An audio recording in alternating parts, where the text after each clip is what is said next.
Good afternoon, everybody. Today we're at the MPO Policy Committee meeting where the date is July 17th, 2024.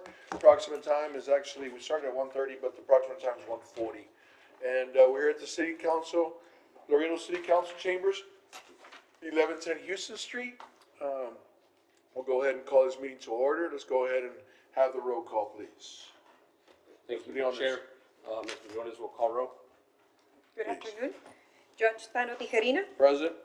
Mayor Dr. Victor D. Trevino, Councilmember Melissa Cigarroa, present, Councilmember Ruben Gutierrez, Commissioner Jesse Gonzalez, Commissioner John Galo, Councilmember Vanessa Perez, present, Mr. Epigmenio Epi Gonzalez, Mr. Jed Brown. Here. For the record, you do have a quorum, Judge. Motion to excuse the ones that are absent. So moved. Second. Motion carries. Thank you. Let's go ahead and go into citizens' comments. We have none at this particular time.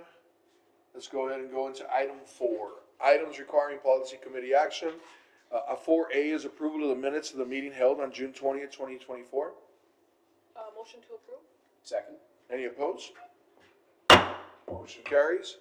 Item 4B, receive public testimony and approve resolution number MPO 2024-11 adopting the FY 2025 Unified Planning Work Program, UPWP. Receive public testimony. Is anybody here for or against? Anyone here for or against? And one last time, is anyone here for or against the Unified Planning Work Program? If not, I will ask for a motion, please. Motion to introduce? Is it close and introduce, or? I think this one's just to open, right? It's too close already, so I presented this at the last meeting. So it's to close? Yeah, it's just to close Can I and get a introduce second, it and please? adopt the UPWP. Very good. Now we have Evo, discussion, please. Yeah, so no, I was just gonna have just a very brief presentation, the same one as last time, just to remind you all what the UPWP is. The UPWP is a federally required work program describing the transportation planning programs and activities to be performed by the MPO in a fiscal year.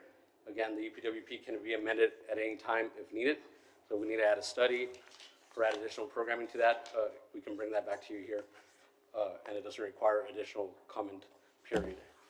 That outlines all the MPO's planning activities to be funded by transportation planning funds. These consist of FHWA planning and FTA 5303 funds. All the tasks outlined in the UPWP sometimes take more than a year to complete and are carried over from one UPWP to the next. So that's another characteristic of the UPWP. The funding does carry over.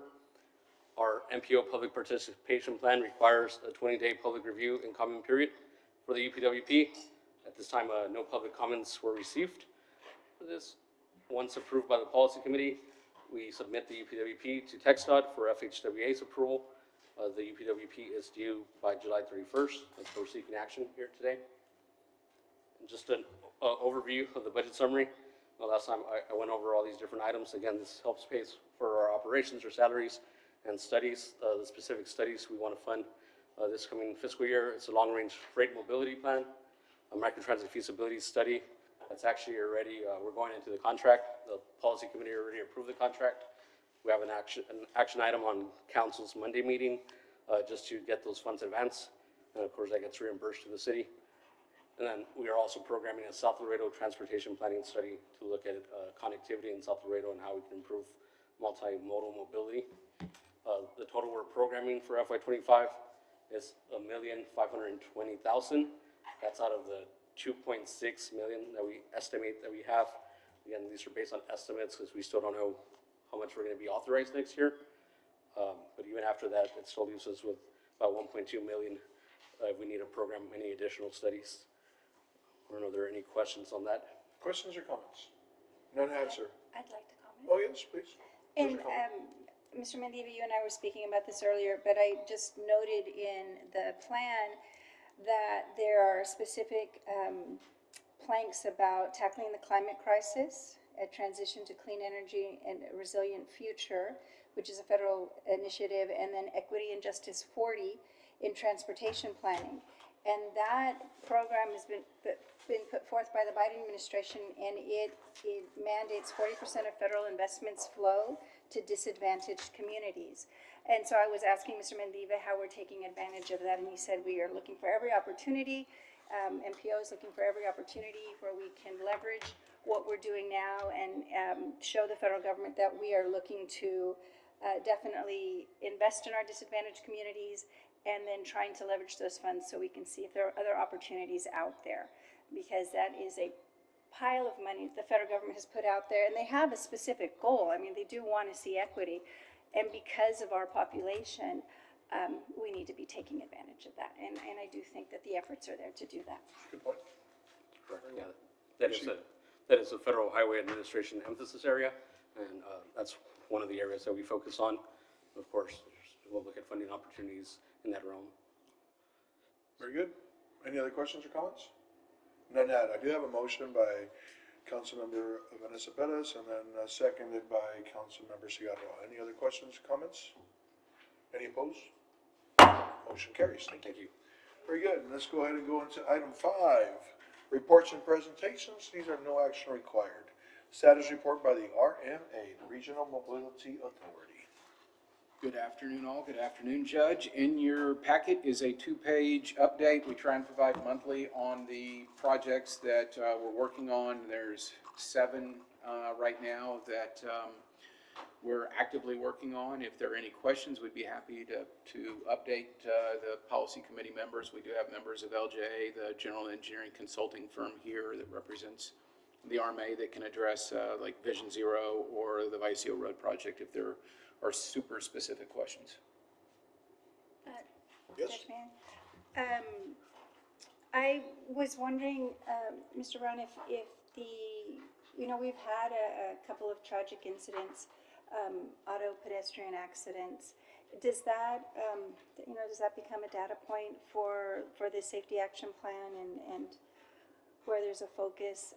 It's not always. Yeah, that's a good question. The currency of recent accidents, how that gets added It's into folded in. LJ, do y'all want to take a stab at that, please, somebody?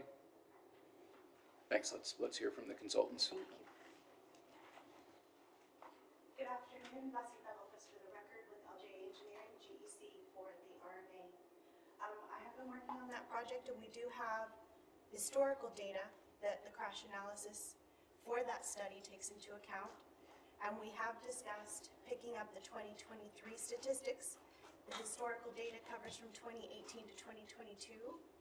And I do not know if at present if we're waiting still to pick up the 2023 data, the crash incidents that you may be referring to might be in this year though. So I can go back and see if we're able to pick that up and add that into the plan. I can't speak for the history or if this is really any different from previous years. Perhaps it's just falling harder that we see at least 2 or 3 recently of auto pedestrian accidents, and there have been fatalities.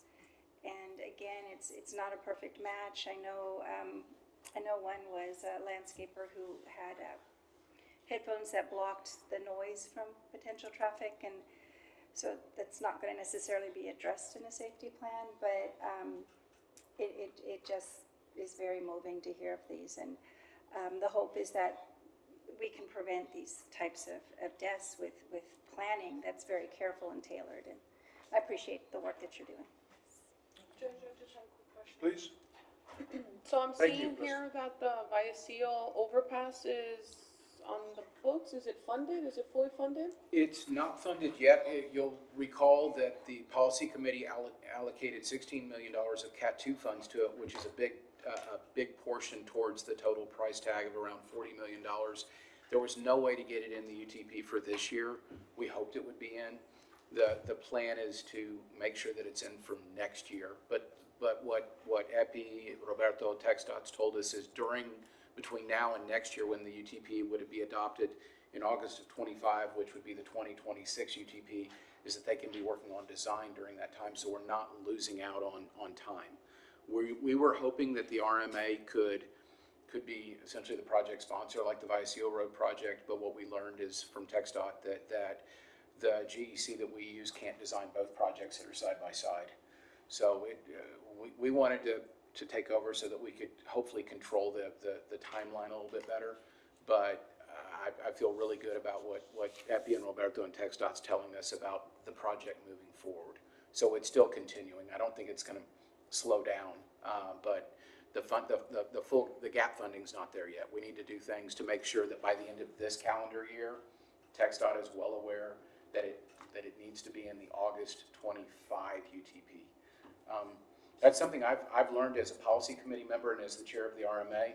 I always thought things could be added at the last minute, and there's only certain categories like Category 7 funds, I believe, that you can add at the last minute, but if you want Category 12 discretionary funds, that really needs to be identified 8 or 9 months before the actual adoption of the UTP. So fourth quarter of this year, we need to be working with the TxDOT and the commission to make sure that those gap funds are there. Judge, I just have a follow-up. Please. So this is funded through the commission's discretionary funds. We're not paying for it out of our local, our allotment. Is that correct? The gap, the $16 million that has already been allocated by the policy committee through Category 2 funds is a portion of what would pay for the project. But the difference is what we're going to ask for from the state.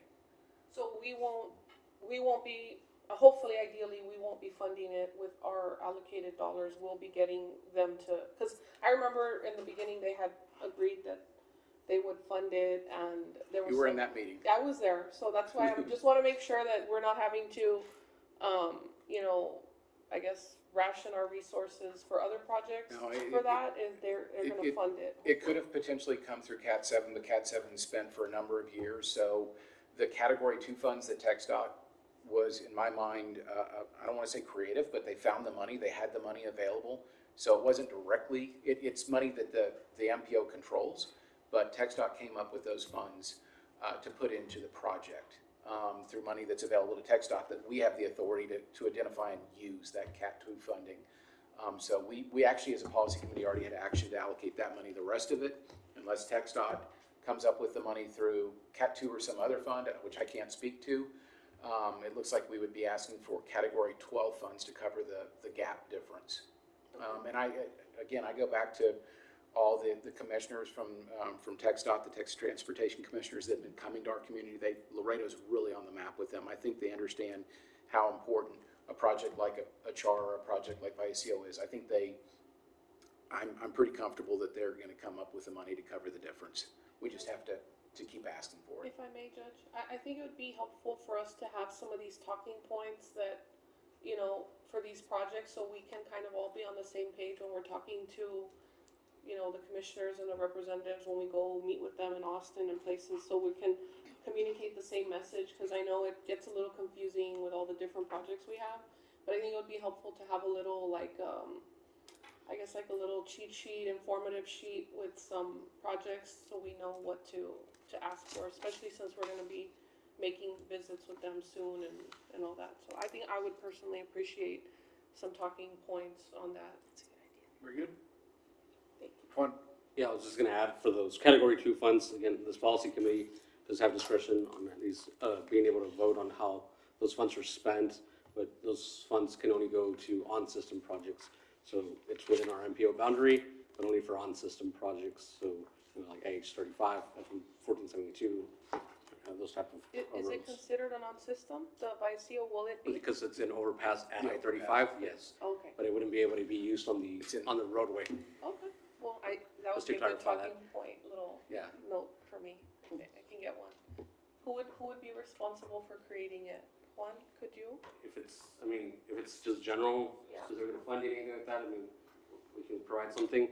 If it's specific to Viacio and the project, maybe the RMA, but we can do something overall on funding and projects. Okay, well, thank you. Very good. Anything else? All right. Item 5B, updated by the City of Laredo engineering staff on the FM 1472 Fletcher Lane realignment and Colton Road grade separation projects. Mr. Chavez, how are you today? Good afternoon, Chairman, Honorable Chairman, members of the MPO Policy Committee, Ramon Chavez, City Engineer. The following will be a brief general status report on both of these projects, which the reports have been well overdue. And we asked Mr. Rendiva to place us on the agenda to be able to inform the committee where we stand on both of these. So with that being said, I will start with the Flecha Lane, Las Cruces realignment. And so for that project, I'm pleased to report that we submitted 90% plans to TxDOT last week. They will be providing preliminary comments to us. From there, we look at submitting final 100% plans in the next 60 days. Put us somewhere around September 17th to submit those to TxDOT for final review. As part of that, the funding, originally the estimated cost was 4.8 million for this project. And we have a funding gap of 3.6 million up to this point, which the city of Laredo is already looking into that funding gap in the next couple of months before letting, which we are estimating for it to be in May of 2025. And that is for Flecha Lane, Las Cruces realignment. Judge, I have a question. Please. I noticed that this project was coming up for budget. Yes. Are we planning on bonding out? Are you requesting for, I believe, in discussions with our finance and our budget, I believe we're going to go after a SIP loan. That is my understanding.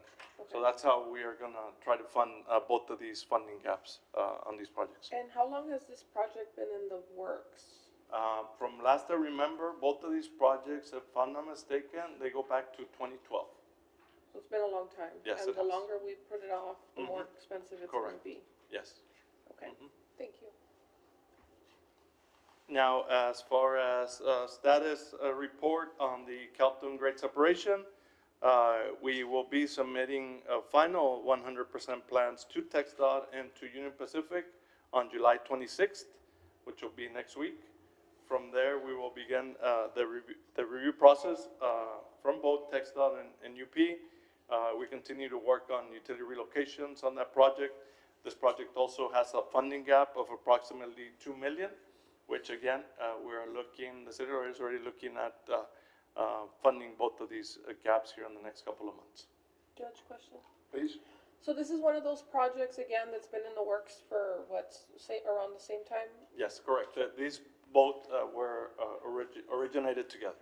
Yeah, cause, and then we have TxDOT dollars tied into this, that if we don't fund it, we could potentially lose them, correct? That is my understanding. Yes, that is my understanding of these both were funded together back in 2012, and it had those restrictions tied into the funding. Okay, well, it's something to keep in mind for budget time, because again, if we don't fund them, then it's just gonna continue to Yes. delay or. And so for those same reasons, as we met here recently, looking forward to August, we've already brought this up to management and let them know that I feel we're getting closer to the letting date, and for that same reason, we need to make sure that we cover those funding gaps. So we did everything we need, we just need the money, or there's still some preliminary plans? Because I remember we had the plans. Right. Then we had to modify the plans. Yeah, we have to go back and forth. So what I'm reporting on Calton Road specifically, next week, on the 26th, we will be submitting 100% plans to TxDOT and to UP.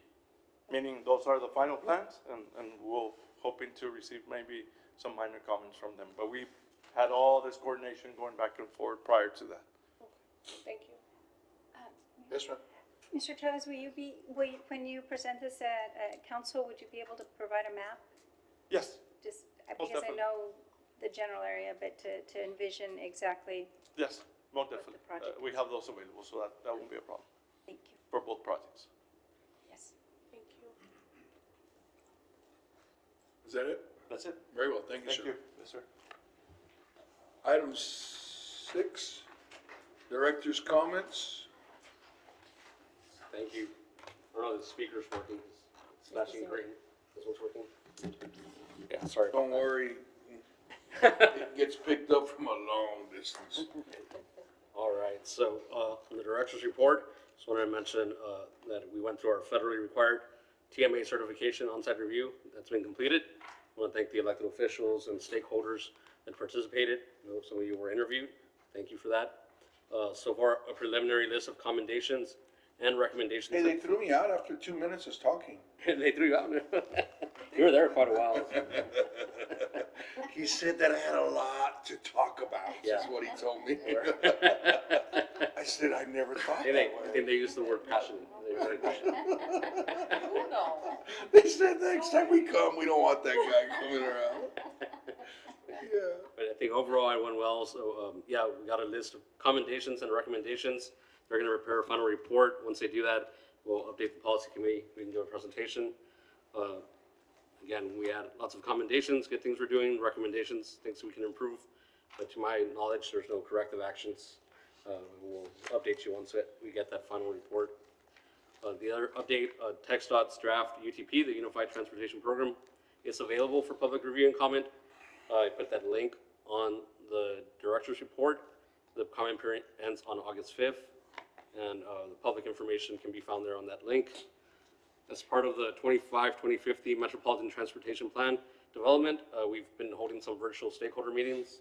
We had a meeting with the RMA, El Metro, and TxDOT this month, and we're still planning additional stakeholder meetings. In your packet is also a schedule of the timeline for the MTP. We're looking to adopt that by December, January. The following Texas Transportation Commission meetings are July 30th. At that meeting, they'll be presenting the draft UTP. Then August 22nd, 2024, and they'll meet again on September 26th, 24. For our own meetings, we have our Active Transportation Committee on July 31st, Technical Committee August 13th, and our Policy Committee is scheduled to meet August 21st here at Council Chambers. Something I didn't write in the report, but I wanted to add, the city requested a letter of support. They needed this by last week, so we weren't going to be able to put it on the agenda for your approval, but I spoke with the chair, and it was similar to another grant they had applied for. So they're applying on the SMART grant, and we had approved that letter before in the past. So we used a similar letter, provided that, and the judge, the chair for the MPO, signed that. We provided that to the city of Laredo. May I interrupt? Please. Would we need to ratify that? Don't think so. No, I mean, we've just made it custom to bring it to the committee, just so Yeah. you all are aware. More than anything, is to make you aware of, we had approved a similar letter before with pretty much the same context in the past. Very good. We're good. And that's all I have for director's comments. Very good. Anything on communications? Colleagues? None have? Very good. Motion to adjourn. Second. Any opposed? I didn't think so. Motion carries.